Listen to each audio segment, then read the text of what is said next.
ما أحراك بهذا أن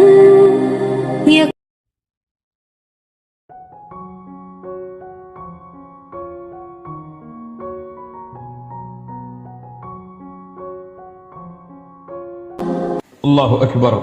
அல்லாஹுடைய தூதர் முஹம்மது ரசூலுல்லாஹ் ஸல்லல்லாஹு அலைஹி வஸல்லம் அவர்களிடத்திலே கேட்கப்பட்டது. இமாம் புகாரி, முஸ்லிம் ரஹிமஹுமுல்லாஹ் அவர்கள் பதிவு செய்கிறார்கள். இப்னு மஸ்ஊத் ரலியல்லாஹு அன்ஹு அவர்கள் கூறுவதாக, ஒரு மனிதர் அல்லாஹுடைய தூதரிடம் வந்து கேட்டார், ஐயுல் அஅமாலி அஃதல், அல்லாஹுடைய தூதரே, அமல்களில் சிறந்தது எது? அல்லாஹு அக்பர். என்ன கேள்வி பாருங்கள். ஐயுல் அஅமாலி அஃதல், அமல்களில் சிறந்தது எது? அல்லாஹுடைய தூதர் முஹம்மது ரசூலுல்லாஹ் ஸல்லல்லாஹு அலைஹி வஸல்லம் என்ன சொல்லி ஆரம்பித்தார்கள் தெரியுமா? அஸ்ஸலாத்து லிவக்திஹா. அல்லாஹு அக்பர். தொழுகையை அதன் நேரத்தில் தொழுவதாகும். என்ன கேள்வி கேட்கப்படுகிறது? அமல்களில் இஸ்லாமில் சிறந்தது எது?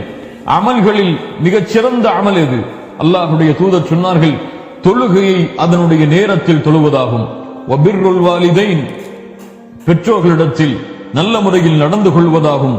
சும்மல் ஜிஹாது ஃபீ சபீலில்லாஹ், பிறகு அல்லாஹ்வுடைய பாதையில் போர் செய்வதாகும்.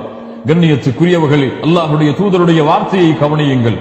ஜிஹாதுக்கு முன்னதாக பிர்ருல் வாலிதைன், பெற்றோர்களுக்கு பணிவிடை செய்வதற்கு முன்னதாக அல்லாஹ்வுடைய தூதர் இஸ்லாமிய மார்க்கத்துடைய அமல்களில் மிக உயர்ந்த அமலாக கொண்டு வருவது எதை?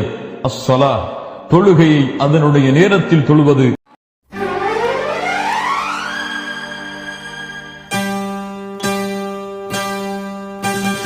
ما أحراك بهذا أن يكبر قدرك عند الله. ما أحراك بهذا أن يكبر قدرك